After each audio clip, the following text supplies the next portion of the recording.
C Mysuru ವಾಹಿನಿ ಅರ್ಪಿಸುವ ಆರೋಗ್ಯ ದರ್ಶನ ಕಾರ್ಯಕ್ರಮಕ್ಕೆ ಸ್ವಾಗತ. ನಾನು Sharvi.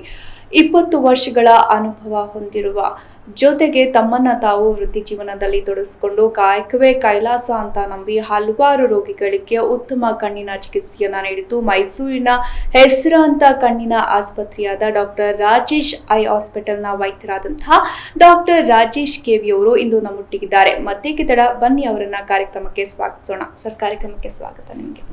Thank you. Doctor Rajesh ಕಣ್ಣಿನ ಆಸ್ಪತ್ರೆಯು ಸಮಗ್ರ ನೇತ್ರ ಆರೈಕೆಯ ಕೇಂದ್ರವಾಗಿದೆ. ನೂತನ ತಂತ್ರಜ್ಞಾನದಿಂದ ರೋಗಿಗಳಿಗೆ ಡಾಕ್ಟರ್ ರಾಜೇಶ್ ಅವರ ಮಾರ್ಗದರ್ಶನದಲ್ಲಿ ಅನುಭವಿ ವೈದ್ಯರಿಂದ ಉತ್ತಮ ಕಣ್ಣಿನ ಚಿಕಿತ್ಸೆಯನ್ನು ನೀಡಲಾಗುವುದು. ನಮ್ಮಲ್ಲಿ ಕಣ್ಣಿನ ಪೊರೆ ಶಸ್ತ್ರಚಿಕಿತ್ಸೆ, ಕಾರ್ನಿಯಲ್ ಟ್ರಾನ್ಸ್ಪ್ಲಾಂಟೇಷನ್, ಗ್ಲುಕೋಮಾ ಚಿಕಿತ್ಸೆ, ಅಕಿಲೋಪ್ಲಾಸ್ಟಿ ಸೇವೆಗಳು ಮತ್ತು ಡಯಾಬಿಟಿಸ್ ಕಾಯಿಲೆಯಿಂದ ಉಂಟಾಗುವ ಕಣ್ಣಿನ ಸಮಸ್ಯೆಗಳಿಗೆ ಉತ್ತಮ ಚಿಕಿತ್ಸೆಯನ್ನ ನೀಡಲಾಗುವುದು.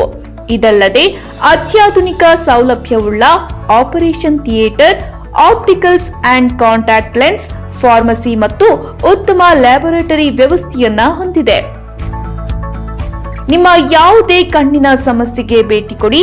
ಡಾಕ್ಟರ್ ರಾಜೇಶ್ ಕಣ್ಣಿನ ಆಸ್ಪತ್ರೆ, opposite to Aadhaar centre, Kuvempu school ಹತ್ತಿರ, ಸರಸ್ವತಿಪುರಂ 8 ಮೇನ್, ಮೈಸೂರು. ಸರ್, ಮೊದಲಿಗೆ ನಿಮ್ಮ ಒಂದು ಕಿರು ಪರಿಚಯ ನಮ್ಮ ವೀಕ್ಷಕರಿಗೆ ತಿಳಿಸ್ಕೊಡಿ ಸರ್. ನಾನು ಡಾಕ್ಟರ್ ರಾಜೇಶ್ ಕೆವಿ ಅಂತ. ನಾನು ಸುಮಾರು 20-25 ವರ್ಷದಿಂದ ಮೈಸೂರಲ್ಲಿ ಸೇವೆ ಸಲ್ಲಿಸ್ತಿದ್ದೀನಿ. ನಾನು ಮುಂಚೆ ಕಾರ್ಪೊರೇಟ್ ಹಾಸ್ಪಿಟ್ಲಲ್ಲಿ ವರ್ಕ್ ಮಾಡ್ತಾ ಇದ್ದೆ.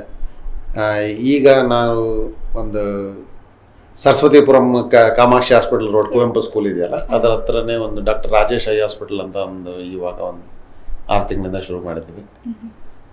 I am the director there and cataract and refractive surgeon. ಮೊದಲೇ ಹೇಳಿದೆ ಕಾರ್ಪೊರೇಟ್ ಕಂಪನಿಯಲ್ಲಿ ಹಾಸ್ಪಿಟಲ್ ಅಲ್ಲಿ ವರ್ಕ್ ಮಾಡ್ತಾ ಇದ್ದೀನಿ. ಎಲ್ಲೆಲ್ಲಿ ವರ್ಕ್ ಮಾಡಿದೆ sir? Overall 20 years experience. So more than 10 years I was heading Mysuru Vasan ನಾನೇ ಶುರು ಮಾಡಿದ್ದು. ಓಕೆ. ಅದಾದಮೇಲೆ ನಂದನ ಐ ಹಾಸ್ಪಿಟಲ್ ಅಂತ, ಅದರಲ್ಲಿ ನಾವು ಒಂದು 3 ಜನ ಸೇರಿಬಿಟ್ಟು ಅದು ನಾವು ಒಂದು 6-7 ವರ್ಷದಿಂದ ಇದ್ವಿ. ಅದಕ್ಕಿಂತ ಮುಂಚೆ JSS ಮೆಡಿಕಲ್ ಕಾಲೇಜಲ್ಲಿ ಟ್ಯೂಟರಾಗಿ ವರ್ಕ್ ಮಾಡಿದ್ದೀನಿ. ಅದಕ್ಕಿಂತ ಮುಂಚೆ ಸೇಲಮಲ್ಲಿ, ಈ ರೋಡಲ್ಲಿ ವರ್ಕ್ ಮಾಡಿದ್ವಿ.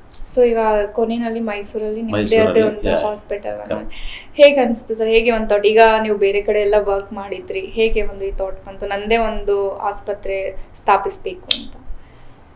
ಅದೇ ಈಗ ಮೇಯ್ನಾಗಿ ಏನಂದರೆ, ಸಪೋಸ್ ನಾವು ಯಾರ ಬಡವರಿಗೆ ಏನಾದರೂ ಮಾಡಬೇಕು ಅಂತ ಅಕಸ್ಮಾತ್ ಏನೋ ನನಗೆ ಅನಿಸಿದ್ರು, ಅವಾಗ ಅಲ್ಲಿ ಕಾರ್ಪೊರೇಟ್ ಹಾಸ್ಪಿಟಲ್ ಇದ್ದರೆ ಅವ್ರಗಳ ಪರ್ಮಿಷನ್ಸ್ ಅದು ಇದು ತಗೋತಾ ಇರಬೇಕಾಗುತ್ತೆ.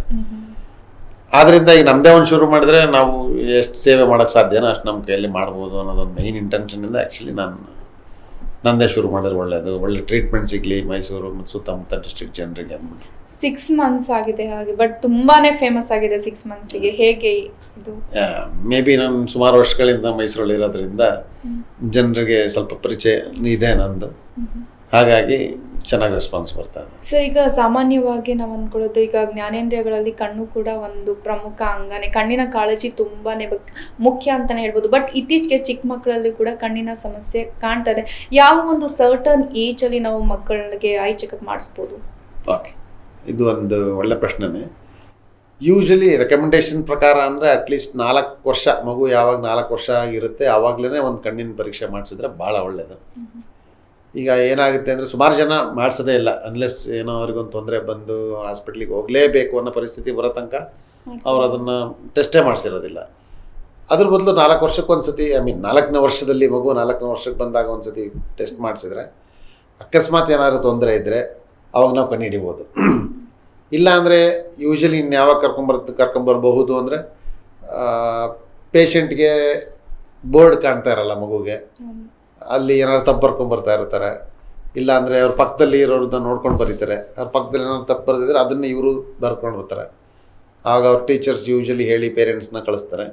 ಈ ಥರ ಎಲ್ಲ ಪ್ರಾಬ್ಲಮ್ಗಳು ಯೂಶಲಿ ಏನಾಗುತ್ತೆ, ಏನಕ್ಕೆ ತುಂಬ ಅರ್ಲಿ ಏಜಲ್ಲಿ ಮಕ್ಕಳನ್ನ ತೋರಿಸ್ಬೇಕು ಅಂತ ಹೇಳ್ತೀವಿ ಅಂದರೆ, ಬೆಳವಣಿಗೆ, ಈ ನರಗಳ ಬೆಳವಣಿಗೆ ಆಗಲಿ, ನಮ್ಮ ರೆಟಿನ ಬೆಳವಣಿಗೆ, ಇದೆಲ್ಲ ಆ ಸ್ಟೇಜಲ್ಲಿ ಆಗ್ತಾ ಇರುತ್ತೆ. ಆವಾಗ ಅಕಸ್ಮಾತ್ ಫಾರ್ ಎಕ್ಸಾಂಪಲ್ ಅವರು ಒಂದು ರಿಫ್ರಾಕ್ಟಿವ್ ಎರರ್ ಅಥವಾ ದೃಷ್ಟಿ ದೋಷ ಏನಾದ್ರು ಇದ್ದರೆ ಅವಾಗ ನಾವು ಕನ್ನಡಕ ಹಾಕಿದರೆ ಏನಾಗುತ್ತೆ ಅಂದರೆ ಅಟ್ಲೀಸ್ಟ್ ಒಳ್ಳೆ ವಿಷನ್ ಬರುತ್ತೆ. ಈಗ ಫ್ಯೂಚರಲ್ಲಿ ಫಾರ್ ಎಕ್ಸಾಂಪಲ್ ಅವ್ರಿಗೊಂದು 10 ವರ್ಷ ಆಗೋಯ್ತು, ಜಾಸ್ತಿ ಆಗಿ ಅವ್ರು ತೋರಿಸ್ಕೊಂಡೇ ಇಲ್ಲ ಅಂದರೆ ಅವಾಗ ಬಂದು ತೋರಿಸಿದ್ರೆ ಕನ್ನಡಕ ಹಾಕಿದ್ರೂ ಅವ್ರಿಗೆ 100% ವಿಷನ್, ಈಗ ನಾರ್ಮಲ್ ನಿಮಗೆಲ್ಲ ಎಷ್ಟು ವಿಷನ್ ಇರುತ್ತೆ ಅಷ್ಟು ವಿಷನ್ ಬರೋ ಸಾಧ್ಯತೆ ಕಡಿಮೆ ಇರುತ್ತೆ. ಆದ್ರಿಂದ ನಾವು ತುಂಬ ಇನ್ಸಿಸ್ಟ್ ಮಾಡ್ತೀವಿ, ಎಲ್ಲರಿಗೂ ಮನವಿ ಮಾಡೋದೇನಂದ್ರೆ 4 ವರ್ಷ ಮಕ್ಕಳನ್ನ ಅಟ್ಲೀಸ್ಟ್ 4 ವರ್ಷ ಇದ್ದಾಗಲ ಒಂದ್ಸತಿ ಒಂದು ಪ್ರಾಬ್ಲಮ್ ಪರೀಕ್ಷೆ ಇದೆಯೋ ಮಾಡ್ಸಿ. ಬೀಳುತ್ತೋ Exactly. 4 ವರ್ಷಕ್ಕೆ ಬಂದು ಒಂದ್ಸಲ ಚೆಕ್ ಮಾಡಿಸ್ಕೊಂಡ್ರೆ ಬೆಟರ್. ಈ ಪ್ರಾಬ್ಲಮ್ ಇದ್ರೆ ಸರ್ಟನ್ ಆ ಟೈಮಲ್ಲಿ ಏನು ಪ್ರಿಕಾಷನ್ಸ್ ತಗೋಬಹುದು, ಮೆಜರ್ಮೆಂಟ್ಸ್ ತಗೋಬಹುದು, ಮಾಡ್ಕೊಬಹುದು. ಸೊ 4 ವರ್ಷ ಇದ್ದಾಗಲೇ ಎಲ್ಲರೂ ತಮ್ಮ ಮಕ್ಕಳನ್ನ before joining them to school ತೋರಿಸ್ಬಿಟ್ರೆ ಇನ್ನೂ ಒಳ್ಳೇದು. ಅಥವಾ ಸರ್ಕಾರದಲ್ಲಿ ಸ್ಕೂಲಿಗೆ ಸೇರ್ಸೋಕ್ಕಿಂತ ಮೊದಲು ಮ್ಯಾಂಡೇಟರಿ ಮಾಡಿಬಿಟ್ರೆ ಇದು ತುಂಬಾನೇ ಹೆಲ್ಪ್ ಆಗುತ್ತೆ. ತೋರಿಸ್ಕೊಂಡು ಬರಲೇಬೇಕು ಅವರು, ಏನು ಬರ್ತ್ ಸರ್ಟಿಫಿಕೇಟ್ ಅದ್ರ ಜೊತೆಗೆಲ್ಲ ವಿಷನ್ ಸರ್ಟಿಫಿಕೇಟು ಒಂದು ಸರ್ಕಾರದವ್ರು ಏನಾದರೂ ಮಾಡಿದರೆ ತುಂಬ ಹೆಲ್ಪ್ ಆಗುತ್ತೆ ಅಂತ ನನ್ನ ಪರ್ಸನಲ್ ಒಪಿನಿಯನ್. ಓಕೆ ಸರ್, ಇವಾಗ ಏನಂತಂದ್ರೆ ಇತ್ತೀಚೆಗೆ ಮೊಬೈಲ್ ನೋಡೋದು ತುಂಬಾನೇ ಆಗಿದೆ. ರಾತ್ರಿ ಆಗಲಿ ಮೊಬೈಲ್ ನೋಡ್ತಾ ಇರ್ತೀವಿ, ಬೆಳಗ್ಗೆ ಎದ್ದೇಳಿ ಮೊಬೈಲ್ ನೋಡ್ತೀವಿ. ಆ್ಯಂಡ್ IT ಕಂಪ್ನಿಯಲ್ಲಿ ವರ್ಕ್ ಮಾಡೋರು ಎನಿ ಟೈಮ್ ಸಿಸ್ಟಮ್ ಮುಂದೆನೇ ಇರಬೇಕಾಗುತ್ತೆ. ಸೊ ಇಂಥ ಟೈಮಲ್ಲಿ ಅವ್ರಿಗೆ ಯಾವ ಥರ ಕಣ್ಣಿನ ಸಮಸ್ಯೆ ಕಂಡು ಬರುತ್ತೆ? ಓಕೆ, ಈಗ ಅದೇ ಕಣ್ಣು ಬಿಟ್ಟಿದ ತಕ್ಷಣ ಮೊಬೈಲ್ ಇಟ್ಕೊಳ್ಳೋದು, ಹೌದು, ಕಣ್ಣು ಮುಚ್ಚೋ ತನಕ ಮೊಬೈಲ್ ಇಟ್ಕೊಳ್ಳೋದು ಮಾಡಲೇಬೇಕಾಗಿದೆ. ಆಲ್ಮೋಸ್ಟ್ ಇಟ್ ಇಸ್ ಒಂಥರ ಏನಾಗಿದೆ, ನಮಗೆ day to day part of our life ಆಗಿದೆ. ಏನಾಗುತ್ತೆ, ನಾವು ಹತ್ತಿರದಲ್ಲಿ ಮೊಬೈಲ್ ಆಗಲಿ ಅಥವಾ ಏನೇ ನಾವು ಹತ್ತಿರ ಕೆಲಸ ಮಾಡುವಾಗ ನಮ್ಮದು ಕಣ್ಣಿನ ಮಸಲ್ಸ್ ಎಲ್ಲ ಏನಾಗಿರುತ್ತೆ, ಕಾಂಟ್ರಾಕ್ಟ್ನಾಗಿರುತ್ತೆ. ಸೊ ಹತ್ರನೇ ನೋಡ್ತಾ ಇದ್ದರೆ, ಈಗ ನಾವು ಸಪೋಸ್ ಏನೋ ಅದನ್ನು ವಾಪಸ್ ನಾವು ಅದನ್ನೇ ಏನೋ ಒಂದು ಇಂಟ್ರೆಸ್ಟಿಂಗ್ ಆಗಿ ಏನೋ ನೋಡ್ತಾ ಇರ್ತೀರ, ಅಲ್ಲ ಯಾವುದೋ ಮೂವಿ ನೋಡ್ತಾ ಇರ್ತೀರ, we keep on seeing it as together. ಅವಾಗ ಏನಾಗುತ್ತೆ, ನಮ್ಮ ಕಣ್ಣಿಗೆ ಸ್ಟ್ರೈನ್ ಆಗುತ್ತೆ ಅಥವಾ ದೃಷ್ಟಿದೋಷ ಬರ್ಬೋದು. ಕಣ್ಣಿಗೆ ಸ್ಟ್ರೈನ್ ಆಗಿ ಒಂಥರ ಕೆಲವ್ರಿಗೆ ಹೆಡೇಕ್ ಬರುತ್ತೆ, ಆಸ್ಟಿನೋಪಿಕ್ ಸಿಂಪ್ಟಮ್ಸ್ ಅಂತೀವಿ, ಕಣ್ಣು ಉಜ್ಕೋಬೇಕು ಅನ್ಸೋದು, ಬ್ಲರ್ ಆಗಿದೆ ಅನ್ಸೋದು, ಇದೆಲ್ಲ ಸಿಂಪ್ಟಮ್ಸ್ಗಳು ಈಗ ಜಾಸ್ತಿಯಾಗಿ ಸ್ಕ್ರೀನ್ ನೋಡೋದ್ರಿಂದ ಬರುತ್ತೆ. ಈಗ ಬ್ಲೂ ರೇಸ್ ಅಂತ ಇರುತ್ತಲ್ವ ಸರ್, ಈಗ ಸಿಸ್ಟಮ್ ನೋಡ್ಬೇಕಾದ್ರೆ ಬ್ಲೂ ರೇಸ್ ಇರಬೇಕು ಅಂತ ಹೇಳ್ತಾರೆ, ಅದು ಹೇಗೆ, ಯಾವ ಥರ? ಅಲ್ಲ, ಬ್ಲೂ ರೇಸ್ ಅದೇ ನಮಗೆ ಕಣ್ಣಿಗೆ ಹಾನಿಯಾಗ ಅಂತ ರೇಸ್ಗಳನ್ನ ಪ್ರೊಟೆಕ್ಟ್ ಮಾಡುತ್ತೆ, ಬ್ಲೂ ಕಟ್ ಗ್ಲಾಸಸ್ ಅಂತ ಹೇಳ್ತೀವಿ. ಇವಾಗ ಅದು ಅದು ಮಾಡೋದ್ರಿಂದ ಸ್ವಲ್ಪ ಡೆಫಿನೆಟ್ಲಿ ಹೆಲ್ಪ್ ಆಗುತ್ತೆ. ಬಟ್ ಆದಷ್ಟು ಕಡಿಮೆ ಮಾಡಿದರೆ ಗ್ಯಾಜೆಟ್ಸ್ನಾಗಲಿ ಡೆಫಿನೆಟ್ಲಿ ಒಳ್ಳೆಯದು. ಈಗ ಸಾಮಾನ್ಯವಾಗಿ ಸರ್ ಯಾವ ಥರ ಕಣ್ಣಿನ ತೊಂದರೆಗಳನ್ನ ನೀವು ನೋಡ್ತಾ ಇರ್ತಾರೆ ಸಾಮಾನ್ಯವಾಗಿ? ಈಗ ಚಿಕ್ಕ ವಯಸ್ಸಿಂದ ದೊಡ್ಡವರೆಗೂ ಸಾಮಾನ್ಯವಾಗಿ ಕಾಡುವಂತಹ ಕಣ್ಣಿನ ತೊಂದರೆಗಳು ಯಾವುದು? ಈಗ ಚಿಕ್ಕ ವಯಸ್ಸಲ್ಲಿ ಅಂದರೆ ರಿಫ್ರಾಕ್ಟಿವ್ ಎರರ್, ಸಾಮಾನ್ಯವಾಗಿ ದೃಷ್ಟಿದೋಷ ಅಥವಾ ಕನ್ನಡಕ ದೋಷ ಅಂತ ಏನು ಹೇಳ್ತೀವಲ್ಲ, ಅದು ರಿಫ್ರಾಕ್ಟಿವ್ ಎರರ್ ಇರುತ್ತೆ.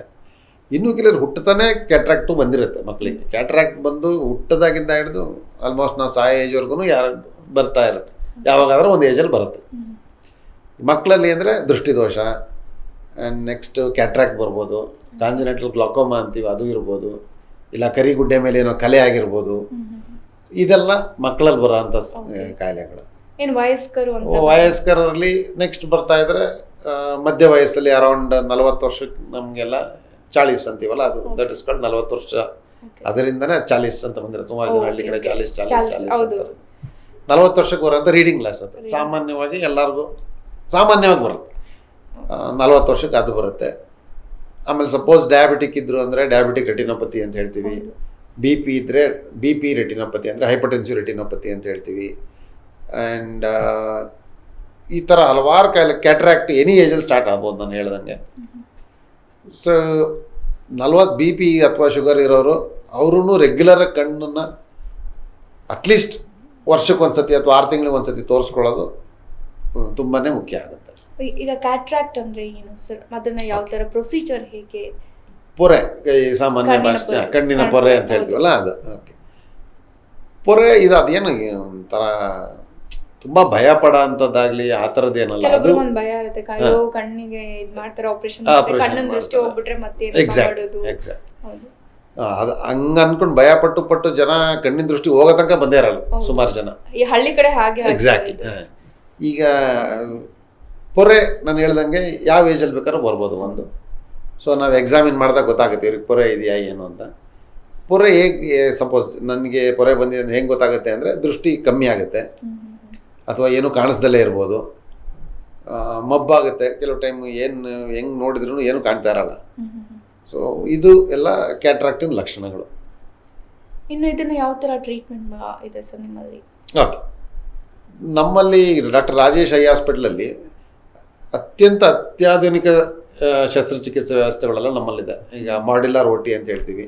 ನಮ್ಮಲ್ಲಿರೋ OT ಒನ್ ಆಫ್ ದ ಮೈಸೂರಿಗೆ ದಿ ಬೆಸ್ಟ್ ಅಂತ ಹೇಳ್ಬೋದು. ಅಲ್ಲಿ ಎಲ್ಲ ರೀತಿಯ ವ್ಯವಸ್ಥೆಗಳನ್ನು ಇದೆ. ನಮ್ಮಲ್ಲಿರೋ ಎಕ್ವಿಪ್ಮೆಂಟ್ಗಳು ಎಲ್ಲನೂ ತುಂಬಾ ಅತ್ಯಾಧುನಿಕ ಇನ್ಸ್ಟ್ರೂಮೆಂಟ್ಸ್ ಎಲ್ಲ ಯೂಸ್ ಮಾಡಿದ್ದೀವಿ. ಅದರಲ್ಲಿ ಹಾರ್ಡ್ಲಿ ಒಂದು 5-10 ಮಿನಿಟ್ಸಲ್ಲಿ ಪೊರೆ ಆಪ್ರೇಷನ್ ಮುಗಿದೋಗುತ್ತೆ. ಪೊರೆಗೆ ಆಪ್ರೇಷನ್ ಒಂದೇ ಚಿಕಿತ್ಸೆ, ಅದಕ್ಕೆ ಯಾವುದೇ ಡ್ರಾಪ್ಸ್ ಆಗಲಿ ಅಥವಾ ಏನು ಟ್ಯಾಬ್ಲೆಟ್ ಕೊಡೋದ್ರಿಂದ ಆಗಲಿ, ಯಾವುದ್ರ ಕನ್ನಡಕದ್ದು ಹಾಕೋದ್ರಿಂದ ಯಾವುದರಿಂದನೂ ಅದು ಯಾವುದೇ ರೀತಿ ಅದನ್ನು ಟ್ರೀಟ್ ಮಾಡೋಕ್ಕಾಗಲ್ಲ. ಅನ್ನು ಆಪ್ರೇಷನ್ ಅಂದರೆ it's a very minor procedure. ನಾವು ನಮ್ಮ ಡಾಕ್ಟರ್ ಆಯುಷ್ ಹಾಸ್ಪಿಟಲ್ ನಾವು ಇಂಜೆಕ್ಷನ್ ಕೊಡಲ್ಲ ಪೇಷಂಟ್ಸ್ಗೆ, ಅಥವಾ ಜ್ಞಾನ ತಪ್ಪಿಸೋದಿಲ್ಲ, ಬರೀ ಡ್ರಾಪ್ಸ್ ಹಾಕ್ಬಿಟ್ಟೆ ಆಪ್ರೇಷನ್ ಮಾಡ್ತೀವಿ. ಪೇನ್ ಆಗಲ್ವಾ ಸರ್? ಈಗ ಒಂದು ಸಿರಿಂಜ್ ಜಸ್ಟ್ ಚುಚ್ಚಬೇಕಾದ್ರೆ ಪೇನ್ ಆಗುತ್ತೆ, ನೀವು ಇಂಜೆಕ್ಷನ್ ಕೊಡಲ್ಲ, ಏನೂ ಇಲ್ಲ, ಹಾಗೆ ಅಂದ್ರೆ ಪೇನ್ ಆಗಲ್ಲ? ಇಲ್ಲ, ಅದ್ರಿ ಹೊಸ ಟೆಕ್ನಾಲಜಿಲಿ ಅಂದ್ರೆ ಪೇನ್ ಬರ್ದಲ್ಲೇ ಇರಂಗ್ ಡ್ರಾಪ್ಸ್ ಅಲ್ಲೇ ಈಗೆಲ್ಲ ಇಂಜೆಕ್ಷನ್ ತುಂಬಾನೇ ಪೇನ್ಫುಲ್ ಅದು. ಆದ್ರಿಂದ ನಾವು ಬರೀ ಡ್ರಾಪ್ಸ್ ಹಾಕ್ಬಿಟ್ಟು ಎಂತ ಮೆಚೂರ್ ಕ್ಯಾಟ್ರಾಕ್ಟ್ ಇದ್ರೂ ಬರೀ ಡ್ರಾಪ್ಸ್ ಹಾಕ್ಬಿಟ್ಟೆ ಮಾಡ್ತೀವಿ ನಮ್ಮಲ್ಲಿ. It hardly takes about 10 minutes. ಈಗ ಕಣ್ಣಿನ ಪೊರೆ ಶಸ್ತ್ರಚಿಕಿತ್ಸೆಗೆ ಒಳಪಟ್ಟಿರ್ತಾರೆ, ಆಫ್ಟರ್ ದಟ್ ಅವ್ರು ಯಾವ ಥರ ಒಂದು ಪ್ರೊಸೀಜರ್ಸ್ ಲೈಕ್ ಇಂತಿಷ್ಟು ಏನಂದರೆ ನಾವು ಹೀಗೆ ಒಂದು ಲೈಫ್ ಸ್ಟೈಲ್ನ ಮೇಂಟೈನ್ ಮಾಡ್ಲಿಕ್ಕಿರುತ್ತಾ ಹೇಗೆ, ಮತ್ತೆ ಅವರು ಪೊರೆ ಶಸ್ತ್ರಚಿಕಿತ್ಸೆ ಆದಮೇಲೆ ಮತ್ತೆ ನಾರ್ಮಲ್ ಆಗಿ ವಿಷನ್ಸ್ ಅವ್ರಿಗೆ ಬರುತ್ತಾ, ಮೊದಲಿದ್ದಾಗೆ ಬರುತ್ತಾ, ಅಥವಾ ಏನಾದರೂ ವೇರಿಯೇಷನ್ಸ್ ಅಂತ ಏನಾದರೂ ಇರುತ್ತಾ? ಓಕೆ, ಈಗ ಆಪ್ರೇಷನ್ ಮಾಡಲಿಕ್ಕಿಂತ ಮುಂಚೆನೇ ನಾವೆಲ್ಲ ಎಕ್ಸಾಮಿನ್ ಮಾಡಿರ್ತೀವಿ. ಫಾರ್ ಎಕ್ಸಾಂಪಲ್ ಅವ್ರಿಗೆ ಬೇರೆ ಏನಾದ್ರು ತೊಂದರೆ ಇದೆಯಾ, ಗ್ಲಕೋಮಾ ಇದೆಯಾ, ಅಥವಾ ಡಯಾಬಿಟಿಕ್ ರೆಟಿನೋಪತಿ ಏನಾದ್ರು ಇದೆಯಾ, ಅಥವಾ ಅವ್ರಿಗೆ ಆಂಬ್ಲೋಪಿಯಾ ಅಂತ ಹೇಳ್ತೀವಿ. ಈಗ ನಾನು ಮುಂಚೆನೇ ಹೇಳಿದಾಗೆ ಅವ್ರು ಚಿಕ್ಕ ವಯಸ್ಸಲ್ಲೇ ಕನ್ನಡಕ ಹಾಕಲಿಲ್ಲ ಅಂದರೆ ಅವ್ರ ದೃಷ್ಟಿ ಫುಲ್ ಬರೋದೇ ಇಲ್ಲ. ಅವ್ರಿಗೆ ನಾವು ಪೊರೆ ಆಪ್ರೇಷನ್ ಮಾಡಿದ್ಮೇಲೂ ಅವ್ರಿಗೆ ಮುಂಚೆ ಎಷ್ಟಿತ್ತು ಅಷ್ಟೇ ದೃಷ್ಟಿ ಬರುತ್ತೆ. ಅದೆಲ್ಲ ಪರೀಕ್ಷೆ ಮಾಡಿ ನೋಡಿ ಇವ್ರಿಗೆ ಏನೂ ತೊಂದರೆ ಇಲ್ಲ ಅಂದಮೇಲೆ definitely they will get 100% vision after surgery.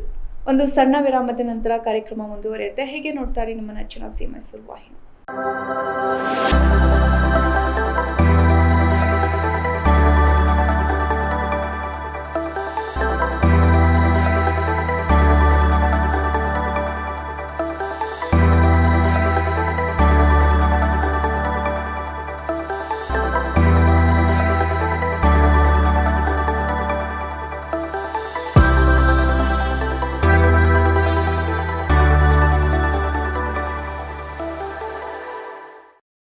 ಒಂದು ಸಣ್ಣ ವಿರಾಮದ ನಂತರ ಮತ್ತೊಮ್ಮೆ ಕಾರ್ಯಕ್ರಮಕ್ಕೆ ಸ್ವಾಗತ ವೀಕ್ಷಕರೇ. ಕಣ್ಣಿನ ಪೊರೆ ಶಸ್ತ್ರಚಿಕಿತ್ಸೆ ಅಂದ್ರೇನು, ಮಕ್ಕಳಲ್ಲಿ ಮತ್ತೆ ವಯಸ್ಕರಲ್ಲಿ ಯಾವ ರೀತಿ ಕಣ್ಣಿನ ತೊಂದರೆಗಳು ಬರುತ್ತೆ ಅಂತ ಸಾಕಷ್ಟು ಮಾಹಿತಿಯನ್ನ ನೀಡಿದ್ರು ಅಂತಾನೆ ಹೇಳ್ಬೋದು. ಇನ್ನು ಮುಂದುವರೆದು ಮಾತನಾಡ್ತಾ ಹೋಗೋದಾದ್ರೆ ಸರ್, ಗ್ಲಕೋಮಾ ಅಂದ್ರೆ ಏನು ಬೇಸಿಕಲಿ? ಗ್ಲಕೋಮಾ ಕಾಲಬಿಂದ್ ಅಂತ ಹೇಳ್ತಾರೆ ಹಿಂದಿಲಿ. ಆ್ಯಕ್ಚುಲಿ ಅದು ಗ್ಲಕೋಮಾದಲ್ಲಿ ಏನಂದರೆ ಕಣ್ಣಲ್ಲಿ ಪ್ರೆಷರ್ ಜಾಸ್ತಿ ಆಗಿ ಒಂದು ಸರ್ಟನ್ ಪ್ರೆಷರ್ ಅಂತ ಇರುತ್ತೆ, ಅರೌಂಡ್ 70 to 21 ತನಕ ನಾರ್ಮಲ್ ಪ್ರೆಷರ್ ಅಂತ ಹೇಳ್ತೀವಿ.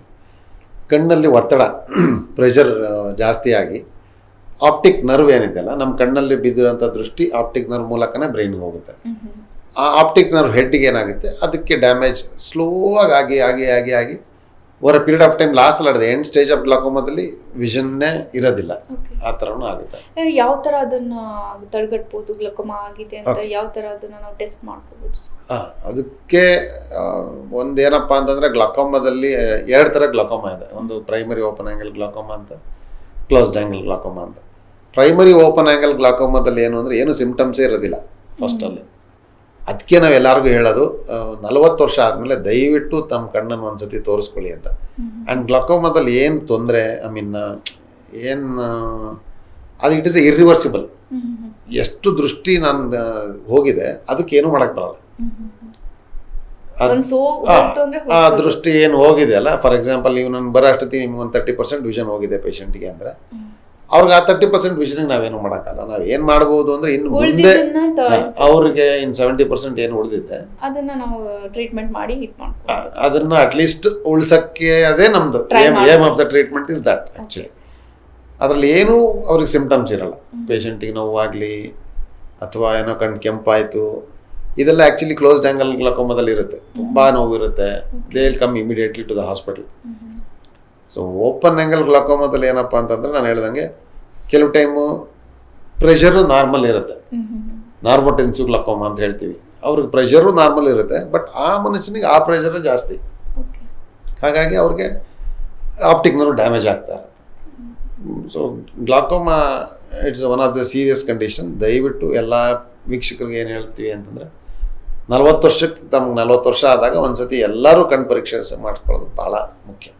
ಚಿಕಿತ್ಸೆ ಅಂದ್ರೆ ಟ್ರೀಟ್ಮೆಂಟ್ ಅಂತ ಬಂದ್ರೆ ಗ್ಲಾಕೋಮಾದಲ್ಲಿ depends upon the stages of glaucoma, ಅದು ಎಷ್ಟಿದೆ, ಪ್ರೆಷರ್ ಎಷ್ಟಿದೆ ಎಲ್ಲ ಅದು ನಾವೆಲ್ಲ ಎಕ್ಸಾಮಿನ್ ಮಾಡಾದ್ಮೇಲೆ ಕ್ಲೋಸ್ಡ್ ಆ್ಯಂಗಲ್ಲ, ಓಪನ್ ಆ್ಯಂಗಲ್ಲ, ಡ್ರಾಪ್ಸ್ ಇದೆ ಯೂಶಲಿ. ಈಗೆಲ್ಲ ತುಂಬ ಒಳ್ಳೊಳ್ಳೆ ಡ್ರಾಪ್ಸ್ಗಳು ಬಂದಿದೆ. ಸೊ ಡ್ರಾಪ್ಸಲ್ಲೇ ಮೋರ್ ದೆನ್ 80-90% ಆಫ್ ದ ಪೇಷಂಟ್ಸ್ನ I think we can cure. I mean we can control what glaucoma ಏನಿದೆ ಅದನ್ನು. ಡ್ರಾಪ್ಸಲ್ಲಿ ಕಂಟ್ರೋಲ್ ಆಗ್ತಾ ಇಲ್ಲ, ಪ್ರೆಷರ್ ಜಾಸ್ತಿ ಆಗ್ತಾ ಇದೆ, ಸೊ 1 ಡ್ರಾಪ್ಸ್ ಕೊಡ್ತೀವಿ ಫಸ್ಟು. ಆ ಡ್ರಾಪ್ಸಲ್ಲಿ ಏನಾದರೂ ಕಂಟ್ರೋಲ್ ಆಗಿಲ್ಲ ಅಂದರೆ ಇನ್ನೂ 1 ಡ್ರಾಪ್ಸ್ ಕೊಡ್ತೀವಿ. ಆ ಥರ 2-3 ಡ್ರಾಪ್ಸ್ನು ಆ್ಯಡ್ ಮಾಡಿ ನೋಡಿ. ಅದೆಲ್ಲ ಆದಮೇಲೆ ಏನೂ ಮಾಡೋಕ್ಕಾಗಿಲ್ಲ ಅಂದರೆ ದೆನ್ ಸರ್ಜರಿ ಇದೆ. ಸರ್ಜರಿ ಮಾಡಿ ಇದು ಮಾಡ್ಬೋದು. ಅದೇ ಕ್ಲೋಸ್ಡ್ ಆ್ಯಂಗಲ್ ಗ್ಲಾಕೋಮಾದಲ್ಲಿ ಆ್ಯಂಗಲ್ಸ್ ಎಲ್ಲ ಕ್ಲೋಸ್ ಆಗಿರುತ್ತೆ. ಸೊ ಅದನ್ನು ಫಸ್ಟ್ ಟ್ಯಾಬ್ಲೆಟ್ ಎಲ್ಲ ಕೊಟ್ಟು ಕಂಟ್ರೋಲ್ ಮಾಡಿ ಆಮೇಲೆ ಒಂದು ಲೇಸರ್ ಮಾಡಿದರೆ ಸಾಮಾನ್ಯವಾಗಿ ಪ್ರೆಷರ್ನ ಕಂಟ್ರೋಲ್ ಮಾಡ್ಬೋದು. ಅದರಲ್ಲಿ ಈ ದುರ್ಮಾಂಸ ಅಂದರೆ ಏನು ಸರ್? ಇದು ಸುಮಾರು ಹಳ್ಳಿಗಳಲ್ಲಿ ಆಗಲಿ ಅಥವಾ ಹಳ್ಳಿಗಳಲ್ಲಿ ಅನ್ನೋಕ್ಕಿಂತ ಯಾರು ಬಿಸಿಲಲ್ಲಿ ಅಲ್ಲಿ ಇಲ್ಲಿ ಎಲ್ಲ ಕೆಲಸ ಜಾಸ್ತಿ ಮಾಡ್ತಾರೆ ಅವ್ರಿಗೆ ಒಂದು ಕಣ್ಣಿನ ಕರಿಗುಡ್ಡೆ ಇರುತ್ತಲ್ಲ, ನಮ್ಮ ಕರಿಗುಡ್ಡೆ ಪಕ್ಕ ಒಂದು ಬೆಳ್ಕೊಂಡು ಬರುತ್ತೆ, ಅದನ್ನು ದುರ್ಮಾಂಸ ಅಂತ ಹೇಳ್ತೀವಿ. ಅದು ಯಾವಾಗ ನಮ್ಮ ಕರಿಗುಡ್ಡೆಗೆ ಬೆಳ್ಕೊಂಡು ಬಂದು ಮೋರ್ ದೆನ್ ಹಾಫ್ ಅಥವಾ ಅರ್ಧಕ್ಕೆ ಕವರ್ ಆಯಿತು ಅಂದರೆ ಅವಾಗ ನಮಗೆ ಫಾರ್ ಎಕ್ಸಾಂಪಲ್ ಕಣ್ಣು ಮುಂದೆ ಏನೋ ಒಂದು ಅಡ್ಡ ಬಂದಂಗೆ, ಆವಾಗ ದೃಷ್ಟಿ ಆಲ್ಮೋಸ್ಟ್ ಏನೂ ಕಾಣೋದಿಲ್ಲ.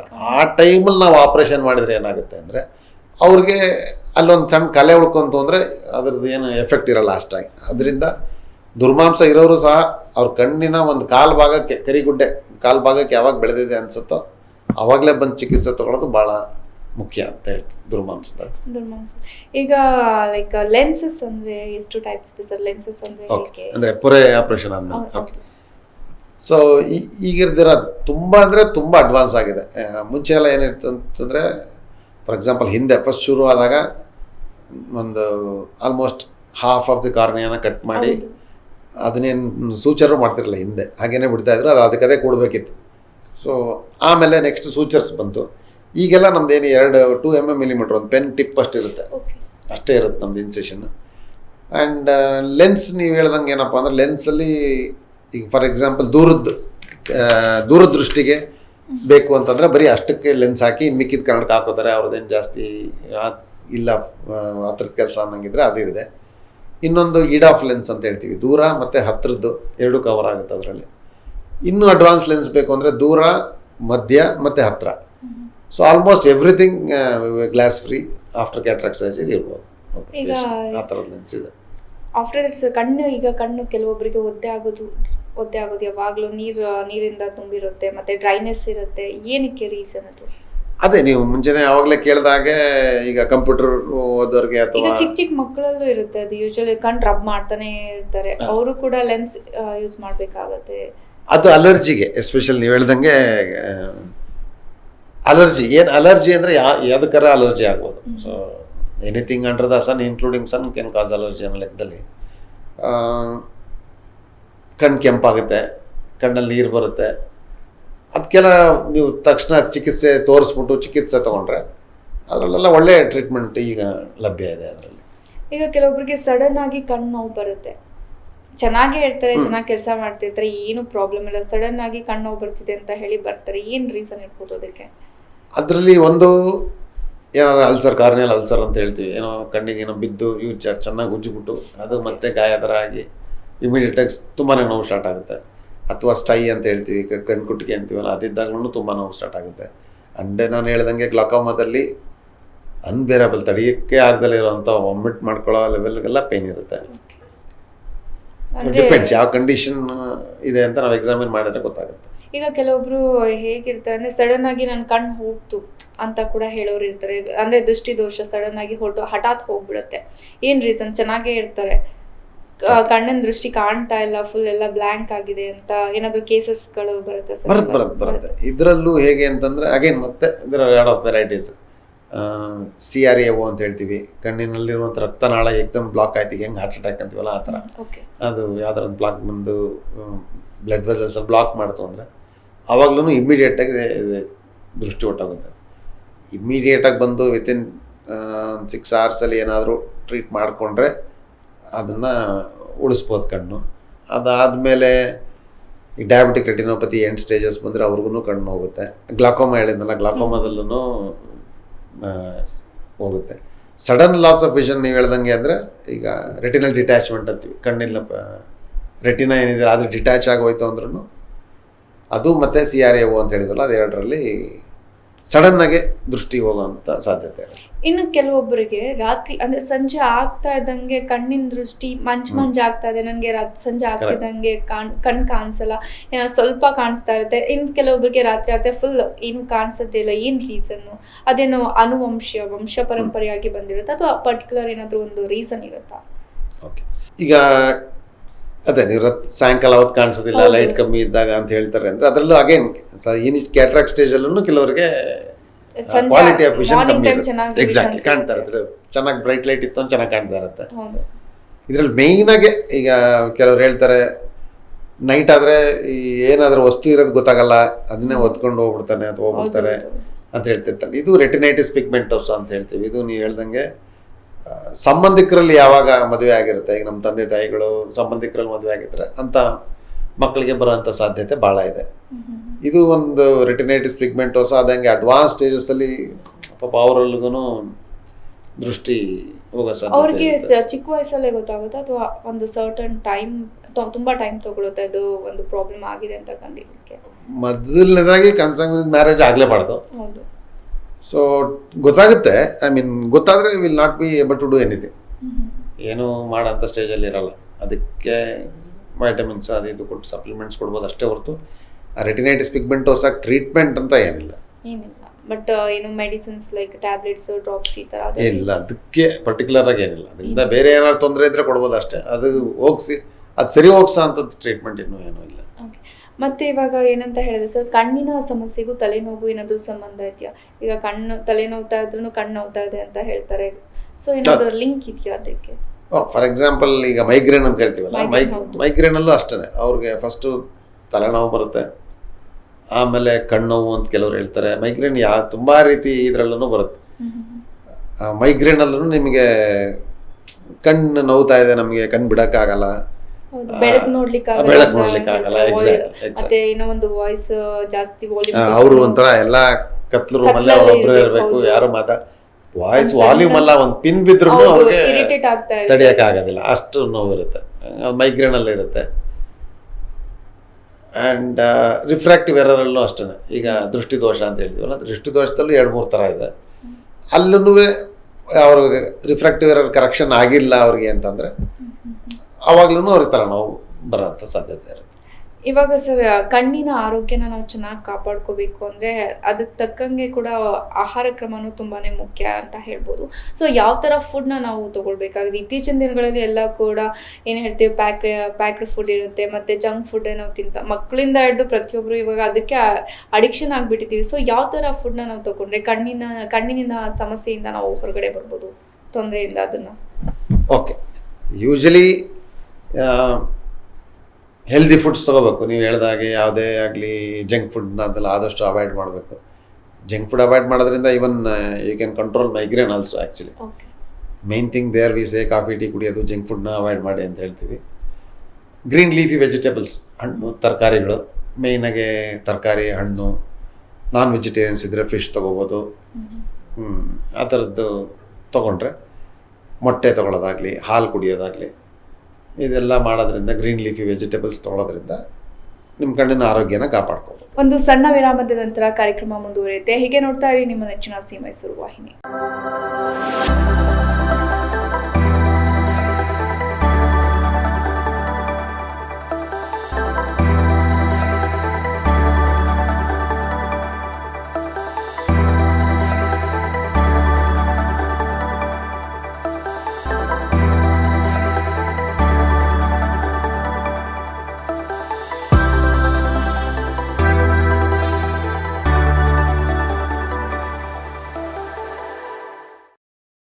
ವಿರಾಮದ ನಂತರ ಮತ್ತೊಮ್ಮೆ ಕಾರ್ಯಕ್ರಮಕ್ಕೆ ಸ್ವಾಗತ ವೀಕ್ಷಕರೇ. ಕಣ್ಣಿನ ಸಮಸ್ಯೆ ಬಂದಾಗ ಯಾವ ರೀತಿ ಕ್ರಮವನ್ನು ಕೈಗೊಳ್ಳಬೇಕು, ಕಣ್ಣಿನ ಆರೋಗ್ಯವನ್ನು ಯಾವ ರೀತಿ ಕಾಪಾಡಬೇಕು, ಯಾವ ರೀತಿ ಒಂದು ಆಹಾರವನ್ನು ತಗೊಳ್ಳೋದ್ರಿಂದ ಕಣ್ಣಿನ ಸಮಸ್ಯೆಯಿಂದ ನಾವು ಮುಕ್ತರಾಗ್ಬೋದು ಅಂತ ಸಾಕಷ್ಟು ಮಾಹಿತಿಯನ್ನು ನೀಡುವುದು ಅಂತಲೇ ಹೇಳ್ಬೋದು. ಇನ್ನು ಮುಂದುವರೆದು ನಾನು ಮಾತಾಡಿಸ್ತಾ ಹೋಗೋದಾದ್ರೆ ಸರ್, ಈಗ ರೆಪ್ಪೆ ಅದ್ರೋದು ಅಂತ ಹೇಳ್ತಾರೆ, ಏನಕ್ಕೆ ಅದು?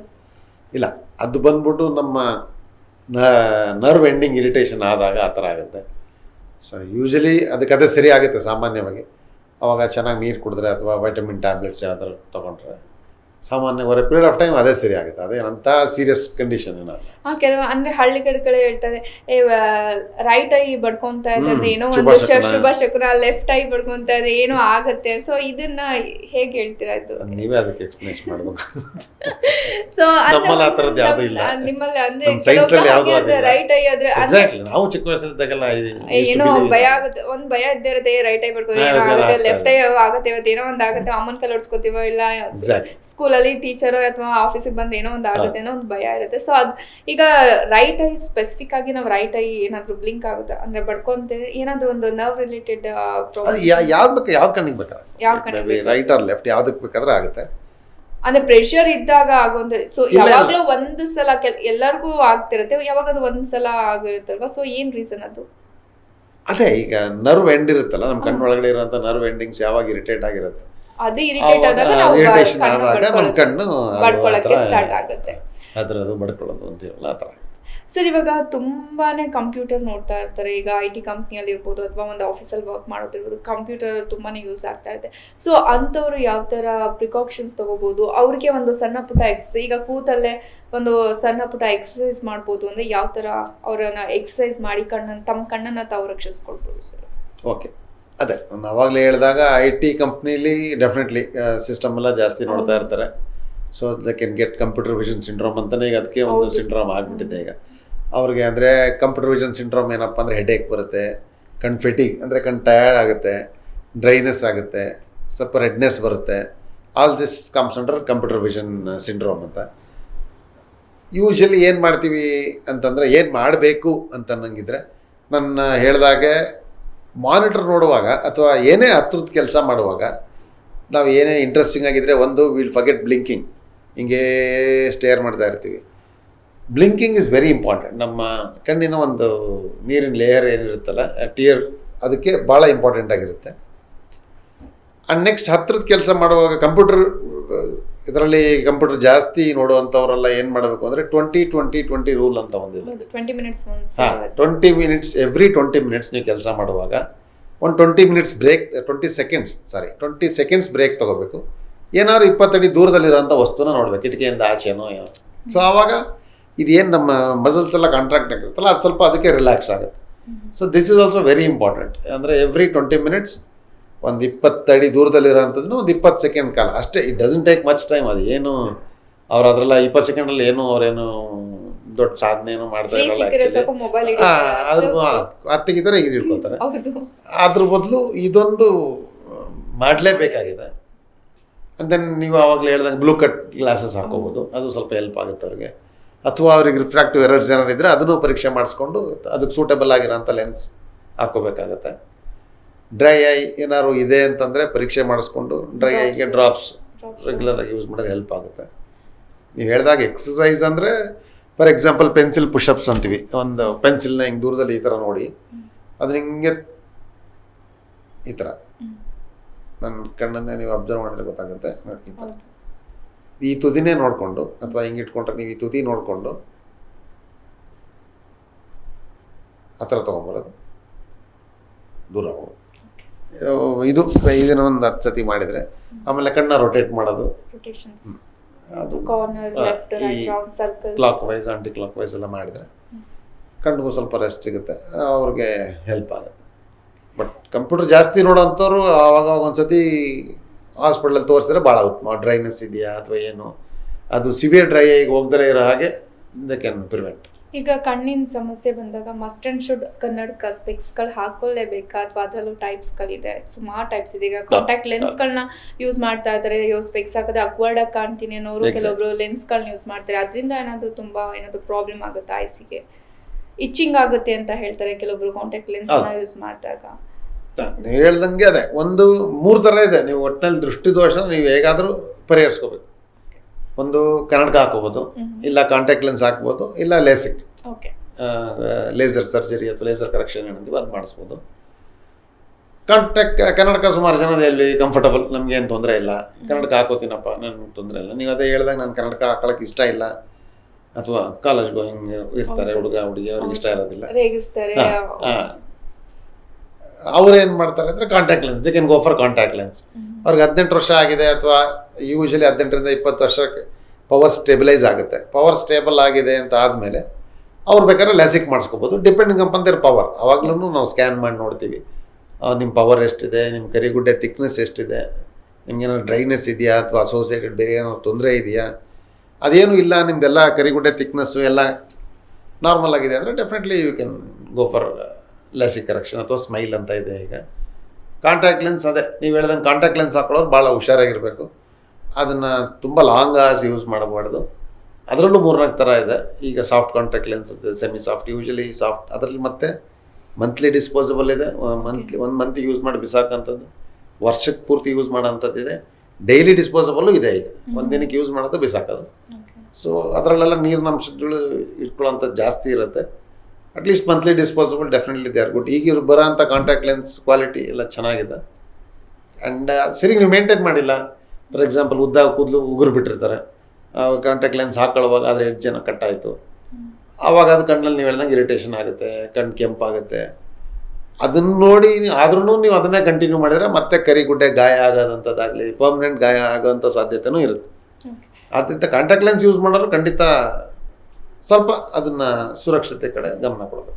ಕೆಲವೊಬ್ಬರಿಗೆ ಅರಿವಿನ ಕೊರತೆ ಇರುತ್ತೆ ಅಂತಲೇ ಹೇಳ್ಬೋದು. ಯಾಕಂದರೆ ಒನ್ಸ್ ಕನ್ನಡಕ ಹೋಗಿ ಈಗ ಒಂದು ಹಾಸ್ಪಿಟಲ್, ಹೈ ಹಾಸ್ಪಿಟಲ್ಗೆ ಬರ್ತಾರೆ, ಅವ್ರಿಗೆ ನೀವು ಸಜೆಸ್ಟ್ ಮಾಡ್ತೀರಾ ಸ್ಪೆಕ್ಸ್ ಯೂಸ್ ಮಾಡಿ ಅಂತ, ಅಲ್ಲಿಂದ ತಗೊಂಡು ಹೋಗ್ತಾರೆ. ಇಂತಿಷ್ಟು ಪೀರಿಯಡ್ ಅಂತ ಇರುತ್ತೆ ಯಾವುದೇ ಒಂದು ಇದ್ದಾಗ. ಸೊ ಕೆಲವ್ರು ಏನು ಮಾಡ್ತಾರೆ, ಅದನ್ನು ಲಾಂಗ್ ಡ್ಯೂರೇಷನ್ 1 ವರ್ಷ ಅಥವಾ 6 months ವ್ಯಾಲಿಡಿಟಿ, 1 year ಅಂತ ಇರುತ್ತೆ ಲೆನ್ಸ್ಗಳಿಗೆ. ಸೊ ಅವ್ರು ಏನು ಮಾಡ್ತಾರೆ, 1 ವರ್ಷ ಆಗ್ತಿಲ್ಲ ಅನ್ನೋಕ್ಕಿಂತ 2 ವರ್ಷ 3 ವರ್ಷ ಒಂದನ್ನೇ ಯೂಸ್ ಮಾಡೋದಿರ್ತಾರೆ. ಇದಕ್ಕೆ ಏನು ಹೇಳ್ತೀರಾ ನೀವು? ಅದೇ ಕನ್ನಡಕ ದೃಷ್ಟಿದೋಷ ಇದೆ ಅಂತಂದಮೇಲೆ ಅವ್ರು ಡೆಫಿನೆಟ್ಲಿ 6 ತಿಂಗಳ ಅಥವಾ 1 ವರ್ಷಕ್ಕೆ ಒಂದ್ಸತಿ ಪರೀಕ್ಷೆ ಮಾಡಿಸ್ಕೊಳ್ಳೇಬೇಕಾಗುತ್ತೆ. ಪರೀಕ್ಷೆ ಮಾಡಿಕೊಂಡು ಅದೇನು ದೃಷ್ಟಿ ಚೇಂಜ್ ಆಗಿದೆ ಅದಕ್ಕೆ ತಕ್ಕನಂಥ ಸೂಟಬಲ್ ಆಗಿರುವಂಥ ಲೆನ್ಸ್ ಹಾಕ್ಕೊಳ್ಳೇಬೇಕಾಗುತ್ತೆ. ಅಂದ್ರೆ ಈಗ ಲೆನ್ಸ್ ಅಂತ ಬಂದಾಗ ಇಂತಿಷ್ಟು ಪೀರಿಯಡ್ ಅಂತ ವ್ಯಾಲಿಡಿಟಿ ಅಂತ ಇರುತ್ತಲ್ವಾ ಸರ್? ಈಗ ಫಾರ್ ಎಕ್ಸಾಂಪಲ್ 6 months ಅಥವಾ 1 year. ಇಲ್ಲ, ಅದು ಆ ಥರ ಇರಲ್ಲ, ಅದೇನು ತೊಂದರೆ ಇರಲ್ಲ. ಅನ್ಲೆಸ್ ನೀವು ಜಾಸ್ತಿ ಸ್ಕ್ರಾಚ್ ಮಾಡ್ಕೊಂಡಿಲ್ಲ, ಏನು ತೊಂದರೆ ಇಲ್ಲ, ನಿಮ್ಮ ಪವರ್ ಸ್ಟೇಬಲ್ ಆಗಿತ್ತು ಅಂದರೆ ಯು ಕ್ಯಾನ್ ಕಂಟಿನ್ಯೂ ಸೇಮ್ ಗ್ಲಾಸ್ನ ಚೇಂಜ್ ಮಾಡಿಸ್ಲೇಬೇಕಿಲ್ಲ. ಆ ಥರ ಖಂಡಿತ ಅದು ನಿಮಗೆ. ಬಟ್ ಪವರ್ ಚೇಂಜ್ ಆಗಿಲ್ದಲ್ಲ ಇದ್ರೆ, ಪವರ್ ಚೇಂಜ್ ಆಗಿದೆ ಅಂದರೆ ಖಂಡಿತ ಅದಕ್ಕೋಸ್ಕರನೇ ಅದು ಆಗಿದೆ ಇಲ್ಲೋ ಅಂತ ಗೊತ್ತಾಗಬೇಕು ಅಂದರೆ ಡಾಕ್ಟರ್ ಹತ್ರ ಬಂದು ಪರೀಕ್ಷೆ ಮಾಡಿಸ್ಕೋಬೇಕು. ಚೆಕ್ ಮಾಡಿಸ್ಕೊಂಡು ಅಲ್ಲಿ ನಾವು ವಿಷನ್ ಚೆಕ್ ಮಾಡ್ತೀವಲ್ಲ, ಆ ಚೆಕ್ ಮಾಡಿದಾಗ ಗೊತ್ತಾಗುತ್ತೆ ನಿಮ್ಮ ಪವರ್ ಏನಾದ್ರು ಚೇಂಜ್ ಆಗಿದೆಯಾ ಏನು ಅಂತ. ಆವಾಗ ಕನ್ನಡಕ ಖಂಡಿತ ಬದಲಾಯಿಸ್ಬೇಕು. ಈಗ ಕೊನೆಯದಾಗಿ ಸರ್, ಯಾಕೆ ಡಾಕ್ಟರ್ ರಾಜೇಶ್ ಐ ಹಾಸ್ಪಿಟಲ್ಗೆ ಬರಬೇಕು ಟ್ರೀಟ್ಮೆಂಟ್ಗೆ? ಓಕೆ, ನಾನು ಆವಾಗಲೇ ಹೇಳಿದ ಹಾಗೆ ನಮ್ಮಲ್ಲಿ ಮೈಸೂರಿನ ಒಂದು ಅತ್ಯಂತ ಅತ್ಯಾಧುನಿಕ ಎಲ್ಲ ವ್ಯವಸ್ಥೆಗಳಿರೋಂಥ ಒಂದು ಕಣ್ಣಿನ ಆಸ್ಪತ್ರೆಯಲ್ಲಿ ಒಂದಾಗಿದೆ.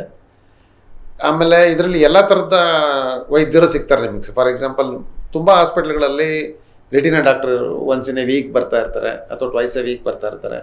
ಆದರೆ ನಮ್ಮ ಹಾಸ್ಪಿಟ್ಲಲ್ಲಿ ಗುರುವಾರ ದಿನ ಒಂದು ಬಿಟ್ಬಿಟ್ಟು ಆಲ್ಮೋಸ್ಟ್ ಎಲ್ಲ ದಿನವೂ ಎಲ್ಲ ಡಾಕ್ಟರ್ಗಳು ಅವೈಲಬಿಲಿಟಿನೂ ಇರುತ್ತೆ. ಕ್ಯಾಟ್ರಾಕ್ಟ್ ಸರ್ಜನ್ ಸಂಡೇ ನಮ್ಗೆ ಸದ್ಯಕ್ಕೆ ರಜಾ ಇದೆ.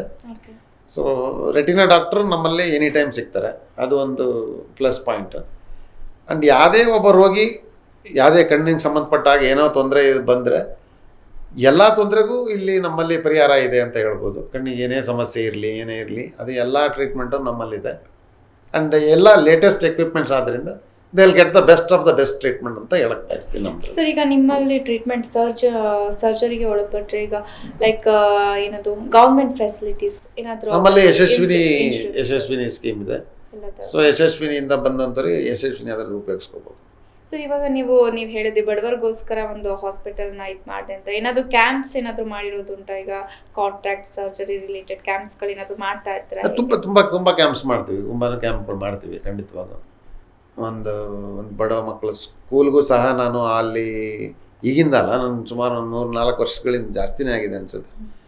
ಅಲ್ಲಿರುವಂಥ ಎಲ್ಲ ಮಕ್ಕಳುಗಳಿಗೂ ಅವ್ರ ಕಣ್ಣಿಗೆ ಏನೇ ಸಮಸ್ಯೆ ಬರಲಿ, ಅಲ್ಲಿ ಡ್ರಾಪ್ಸ್ ಆಗಿರ್ಬೋದು, ರಿಫ್ರಾಕ್ಟಿವ್ ಎರರ್ ಇದ್ದರೆ ಕನ್ನಡಕ ಆಗಿರ್ಬೋದು, ಎಲ್ಲದನ್ನೂ ನಾನು ಉಚಿತವಾಗಿ ಸುಮಾರು ವರ್ಷಗಳಿಂದ ಕೊಡ್ತಾ ಇದ್ದೀನಿ. ಈಗ ಯಾವುದಾದ್ರೂ ವೃದ್ಧಾಶ್ರಮಗಳಿರುತ್ತೆ, ತುಂಬ ಅನಾಥಾಶ್ರಮಗಳಿರುತ್ತೆ, ಅಥವಾ ಮಕ್ಕಳ ಯಾವುದಾದ್ರೂ ಕೈಯಲ್ಲಿ ಅವ್ರಿಗೆ ಏನೋ ತೊಂದರೆ ಇದೆ ಅಂತ ಈಗ ನೋಡ್ಕೋತಾ ಆರ್ಗನೈಸೇಷನ್ಸ್ಗಳು ಕೆಲವರು ನೋಡ್ಕೋತಾ ಇರ್ತಾರೆ. ಅವ್ರಿಗೆ ಯಾವುದೇ ರೀತಿ ಕಣ್ಣಿನ ಸಮಸ್ಯೆ ಇದ್ದರೆ ಅದನ್ನು ನಡೆಸೋವಂಥವ್ರು ಬಂದು ನಮ್ಮನ್ನು ಕಾಂಟ್ಯಾಕ್ಟ್ ಮಾಡಿ ಖಂಡಿತ ನಮ್ಮ ಕೈಲಾದಂಥ ಸಹಾಯ ಡೆಫಿನೆಟ್ಲಿ ಮಾಡ್ತೀನಿ ಅಂತ ಹೇಳೋಕ್ಕೆ ಇಷ್ಟಪಡ್ತೀನಿ. ಎಸ್ ನೋಡಿದ್ರಲ್ಲ ವೀಕ್ಷಕರೇ, ಕಣ್ಣಿನ ಪೊರೆಗೆ ಯಾವ ರೀತಿ ಶಸ್ತ್ರಚಿಕಿತ್ಸೆಯನ್ನು ಮಾಡಲಾಗುತ್ತೆ, ಲೇಸರ್ ಟ್ರೀಟ್ಮೆಂಟ್ ಅಂದರೆ ಏನು, ಕ್ಯಾಟ್ರಾಕ್ಟ್ ಸರ್ಜರಿ ಅಂದರೆ ಏನು, ಮಕ್ಕಳಲ್ಲಿ ಯಾವ ಥರ ಕಣ್ಣಿನ ತೊಂದರೆಗಳು ಬರುತ್ತೆ, ಯಾವ ಥರ ಕ್ರಮವನ್ನು ಕೈಗೊಳ್ಳಬೇಕು, ಕಣ್ಣಿನ ಆರೋಗ್ಯವನ್ನು ಯಾವ ರೀತಿ ಕಾಪಾಡ್ಕೊಳ್ಬೇಕು ಅಂತ ಸಾಕಷ್ಟು ಮಾಹಿತಿಯನ್ನು ಡಾಕ್ಟರ್ ರಾಜೇಶ್ ಕಣ್ಣಿನ ಆಸ್ಪತ್ರೆಯ ವೈದ್ಯರು ಮತ್ತು ಸಂಸ್ಥಾಪಕರು ಆದಂತಹ ಡಾಕ್ಟರ್ ರಾಜೇಶ್ ಕೆವಿ ಅವರು ಸಾಕಷ್ಟು ಮಾಹಿತಿಯನ್ನು ನೀಡಿದ್ರು. ಹೀಗೆ ನಿಮ್ಮ ಸುತ್ತಮುತ್ತ ಅಥವಾ ನಿಮ್ಮಲ್ಲಿ ಅಥವಾ ನಿಮ್ಮ ಸಂಬಂಧಿಕರಿರ್ಬೋದು, ಯಾರೇ ಇರ್ಬೋದು, ಕಣ್ಣಿನ ಸಮಸ್ಯೆಯಿಂದ ಬಳಲ್ತಿದ್ರೆ ಈ ಕೆಳಗಡೆ ಕಾಣ್ತಾ ಇರೋ ನಂಬರ್ಗೆ ಕಾಲ್ ಮಾಡಿ ಅಥವಾ ರಾಜೇಶ್ ಕಣ್ಣಿನ ಆಸ್ಪತ್ರೆಗೆ ನೇರವಾಗಿ ಭೇಟಿ ಮಾಡಿ ಉತ್ತಮ ಚಿಕಿತ್ಸೆಯನ್ನ ಪಡೆದುಕೊಳ್ಳಿ ಅಂತ ಹೇಳ್ತಾ ಇವತ್ತಿನ ವಿಶೇಷ ಕಾರ್ಯಕ್ರಮನ ಮುಗಿಸ್ತಾ ಇರ್ತೀವಿ. ಸರ್, ಇಷ್ಟೊತ್ತು ತಮ್ಮ ಅಮೂಲ್ಯವಾದ ಸಮಯನ ನಮ್ಮೊಟ್ಟಿಗೆ ಹಂಚಿಕೊಂಡಿದ್ದಕ್ಕೆ ಧನ್ಯವಾದಗಳು. Thank you. ನಮಸ್ತೆ, ಎಲ್ಲರಿಗೂ ನಮಸ್ತೆ.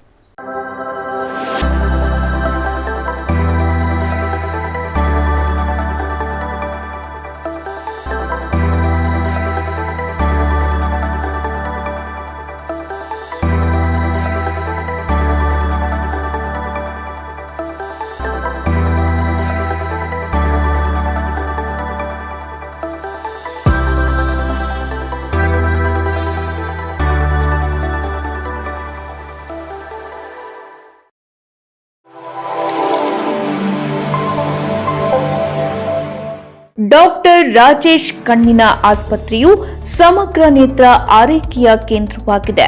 ನೂತನ ತಂತ್ರಜ್ಞಾನದಿಂದ ರೋಗಿಗಳಿಗೆ ಡಾಕ್ಟರ್ ರಾಜೇಶ್ ಅವರ ಮಾರ್ಗದರ್ಶನದಲ್ಲಿ ಅನುಭವಿ ವೈದ್ಯರಿಂದ ಉತ್ತಮ ಕಣ್ಣಿನ ಚಿಕಿತ್ಸೆಯನ್ನು ನೀಡಲಾಗುವುದು.